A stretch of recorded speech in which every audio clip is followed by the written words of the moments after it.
Hello, slow children. Welcome to week 5, game of the week.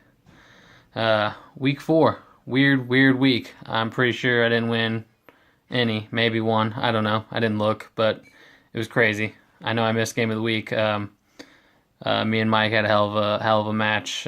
Sucks for Mike that he had to lose that one with that many points when you got people like Ryan winning 2 weeks in a row with such horrid scores. But let's get into week 5. We got some interesting matchups, records all over the place, points all over the place. Bye weeks starting to come into play, so here we go. I'll start with myself versus Bobbitt, who got a win last week. And now he's got Carson Wentz coming back. I'm sure he's happy the way his Eagles have started off, and especially Wentz. So let's see how he can play this week. He's got Devonta Freeman, who I think is going to get the lion's share of carries in that backfield this week. I don't think A.J. Green's going to do what he did that last week, but he certainly has the potential to do those kind of things any week, so maybe not this week, I would hope. Had some nice pickups off the waiver wire this week. He just picked up Eddie Royal. Someone was foolish enough to let him pick up the Patriots defense, who will be playing Cleveland this week, so nice active week for Bobbitt on the waiver wire. As for me, I got Ben Roethlisberger, fresh off his 5-touchdown performance against our Chiefs, and actually not playing Matt Ryan, fresh off his 500 yards. So that could be interesting. And hopefully Odell can remember what the end zone looks like. I'm going to pick myself because that's the only time I seem to win. Moving on, Dave versus Mike. Dave has just been tremendously bad. 1-3. Mike has been awesome, scoring tons of points. Don't know what happened to Dave's team. That first week or two, his running backs were just scoring touchdowns like crazy. And then everything kind of just fell apart. DeAndre Hopkins stopped playing well. Now he's got Minnesota's defense to go against, so that doesn't bode well for him. The only thing that's kind of aiming in the right direction this week is he's got Kyle Rudolph, who has scored touchdowns with Sam Bradford each of the last 3 weeks, and then Edelman gets Tom Brady back. On the other side, Mike's got Julio Jones. He does play Denver this week, but I mean it's Julio Jones, so you can expect at least a high floor for him. His two quarterbacks, Carr and Rivers, face each other. I don't think either of them have a premier defense, so good quarterbacks there. The only thing that's not great is he's got Walford filling in for Kelsey, but I'm still taking Mike in that matchup. Moving on to the only 0 in the league, and that would be Josh with his winless record of 0-4. He gets Brady back. Is that going to be enough? I don't know. Maybe. He's playing Taco this week, who just handed Chuck his first loss.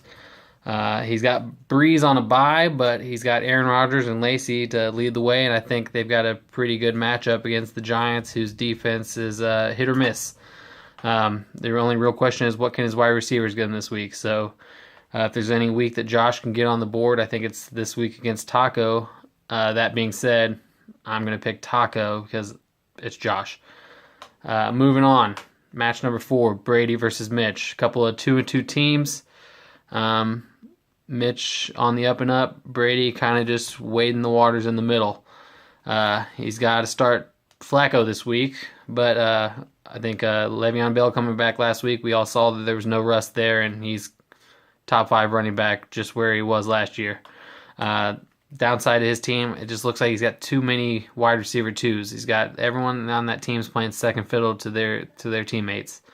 As far as Mitch, DeMarco Murray is the star of that team. I don't think anyone thought that was going to be the case preseason. Everyone was, really upset that, you got Todd Gurley.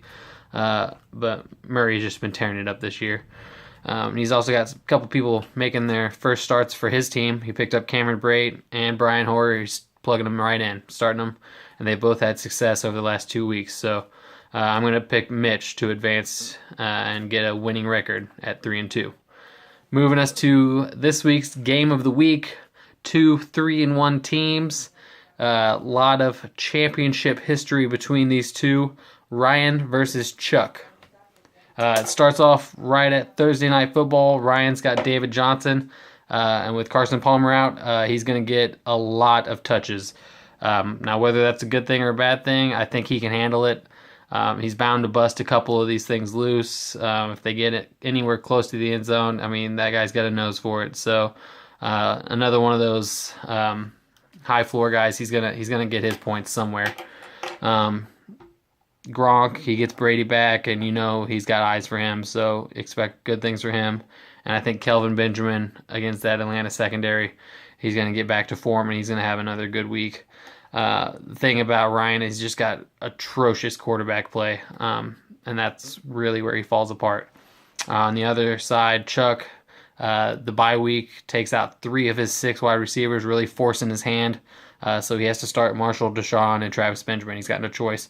Not the worst thing that you can do, but I mean, you hate not having a choice, so that's what he gets. He's going to really hope to keep that Kirk Cousins to Jordan Reed connection going. Obviously, that's his namesake for his team. If they do things like they did last week, a couple touchdowns, I mean, that always helps when you get the double points. This one was tough. Close projected score from ESPN. A lot of history, but I think I'm going to go Chuck to win Week 5 Game of the Week. And there you have it. Thanks for watching, slow children.